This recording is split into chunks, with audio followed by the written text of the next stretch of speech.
Bismillahirrahmanirrahim. Assalamualaikum warahmatullahi wabarakatuh.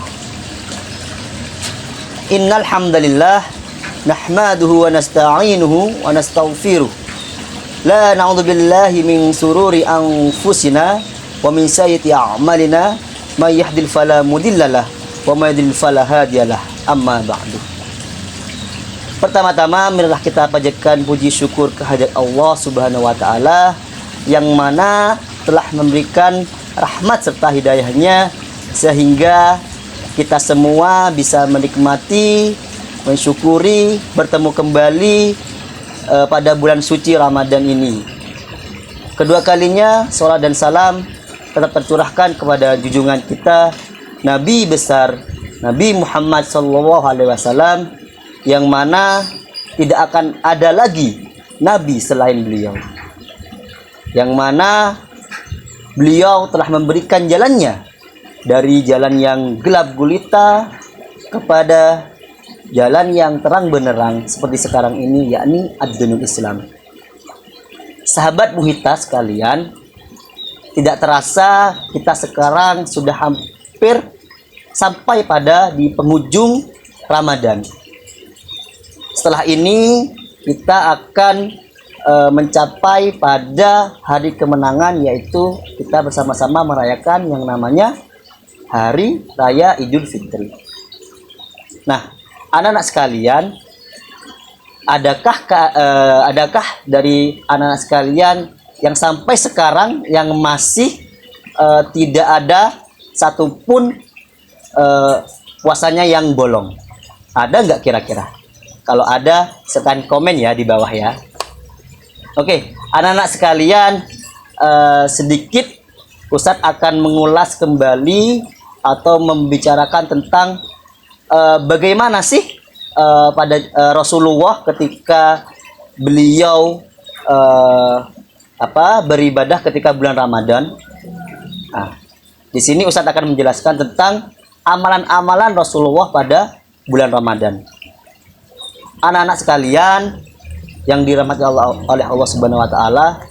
Jadi, dulu ketika Nabi Muhammad SAW menjalankan ibadah Ramadan, bukan hanya berpuasa, akan tapi ada beberapa amalan yang dilakukan oleh Rasulullah. Yang pertama, Rasulullah atau Nabi Muhammad SAW selalu berteman dengan Al-Quran. Nah, apa sih berteman dengan Al-Quran? Jadi berteman dengan Al-Quran ini setiap harinya beliau selalu tidak jauh dengan Al-Quran. Nah, berteman dengan Al-Quran di sini Ustadz bagi menjadi 3 yang dilakukan oleh Rasulullah SAW. Yang pertama, beliau berteman dengan cara berqiraah. Dengan cara berqiraah maksudnya bagaimana? Jadi beliau membaca Al-Quran. Jadi Al-Quran itu berteman dengan cara membacanya. Yang kedua, dengan cara berteman dengan cara bertilawah. Bagaimana sih yang dimaksud dengan cara bertilawah? Jadi beliau Nabi Muhammad SAW selalu membaca Al-Quran dan mengartikannya dan belajar dengan artinya. Jadi bukan hanya membaca, akan tapi mempelajari artinya. Itu yang dinamakan berteman dengan cara bertilawah. Dan yang ketiga, beliau berteman dengan cara bertahfidz. Ya, anak-anak sekalian tahu kan bahwasanya dengan cara bertahfidz itu bagaimana? Ya dong, tahu, masa enggak? Dengan cara bertahfidz yaitu dengan cara menghafal. Jadi Rasulullah SAW dengan cara bertahfidz ini menghafal Al-Quran. Ya. Nah, jadi berteman dengan cara Al-Quran dibagi menjadi 3. Yang pertama tadi apa? Ya betul. Yang pertama dengan cara berqiraah. Yang kedua dengan cara bertilawah, yaitu membaca dengan dan mempelajari artinya. Dan yang ketiga yaitu dengan cara bertahfidz, yaitu menghafalnya. Nah, terus yang amalan yang kedua yaitu Rasulullah SAW selalu melaksanakan sholat sunnah. Ya, sholat sunnah, anak-anak tahu nggak apa aja yang apa aja sholat sunnah itu. Ya, sholat sunnah, tak itu pun sholat sunnah qobliyah, ba'diyah, sebelum sholat sunnah sebelum sholat, atau sholat sunnah sesudah sholat wajib, itu dilakukan. Terus ada yang namanya sholat duha, dan juga ada yang namanya sholat tahajud, itu dilakukan cuma oleh Nabi Muhammad SAW. Ya, terus yang amalnya ketiga yakni bersodakoh. Anak-anak sekalian, Nabi Muhammad SAW beliau sudah terkenal dengan kedermawanannya. Ya. Akan tetapi pada saat bulan Ramadan beliau lebih dermawan lagi. Bahkan diibaratkan seperti angin yang seperti angin yang berhembus, itu lebih kalah dengan kedermawanannya Nabi Muhammad SAW. Bayangkan, angin yang berhembus aja itu sudah cepat, kita tidak bisa melihatnya, itu masih itu masih kalah dengan kedermawanannya Nabi. Bayangkan berapa yang sudah disodahkan oleh Nabi. Nah, itu amalan yang ketiga. Amalan yang keempat yaitu Nabi Muhammad SAW bertobat, selalu bertobat. Kita tahu sendiri bahwasanya Nabi Muhammad SAW itu sudah dijamin surga. Akan tetapi beliau masih saja ingin bertobat. Apalagi kita yang sudah tidak luput dari dosa. Nah, jadi bertobatnya bagaimana, Pak? Bertobatnya seperti membaca istighfar, membaca astagfirullahaladzim, selalu membaca istighfar. Di setiap beliau di setiap perilaku beliau, di setiap bulan puasa itu selalu beristighfar kepada Allah Subhanahu wa taala.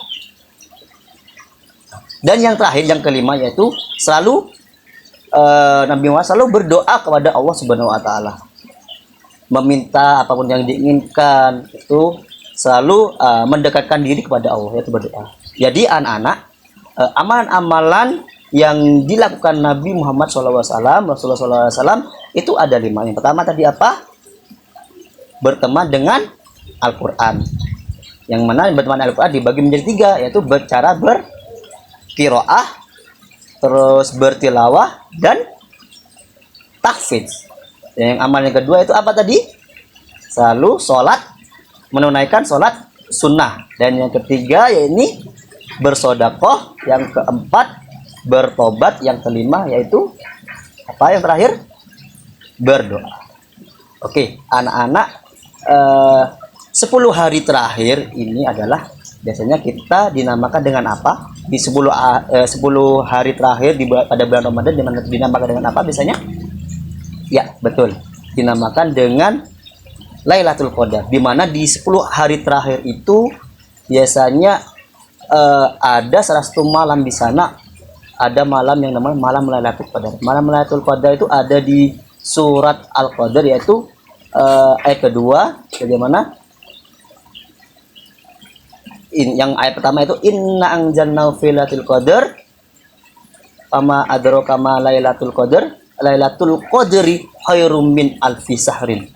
Ya, jadi ayatnya ketiga ini lailatul qadri khairum min alfi sahr.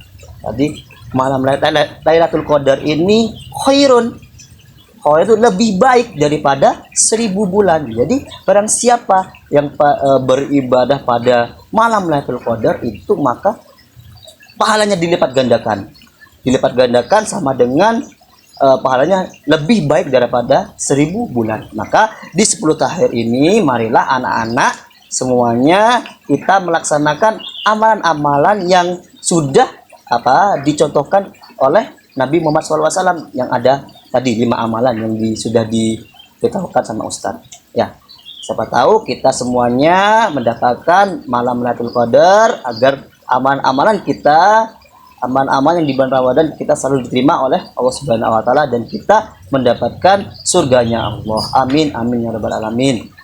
Oke, anak-anak sekalian, itu saja yang bisa saya sampaikan. Kurang lebihnya mohon maaf. Tetap semangat, tetap kuat berpuasa, dan harus tuntas berpuasa. Akhirul kalam, billahi taufiq wal hidayah. Wassalamualaikum warahmatullahi wabarakatuh. Like, share and subscribe Mohita TV.